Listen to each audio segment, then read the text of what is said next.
नाही, असं आहे की आमचे जवळपास 23 नगरसेवक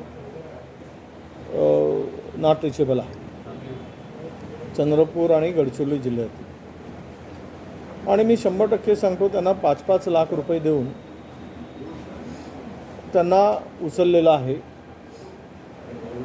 आणि हे पैशानी हे सगळी लोक आमची विकली गेली आहे.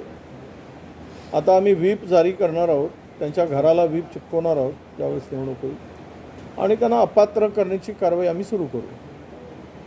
कारण पक्षाचा व्हीप झुंगारून जर काय पाऊल उचलत असतील तर ते अपात्र ठरू शकतात. राहिला फोटो कधीचा आहे, भांगडियाबरोबर आहे, काय आहे. आता तो फोटो जर त्यांनी नेला असेल तर त्याच्याबरोबरचा आहे. तो आता कधीचा जुना आहे, 3 महिन्याचा आहे की आत्ताचा आहे, हे आता मला काही सांगता येणार नाही. परंतु एक नक्की आहे की चंद्रपूरमध्ये घोडा बाजार प्रचंड तेजीत आहे.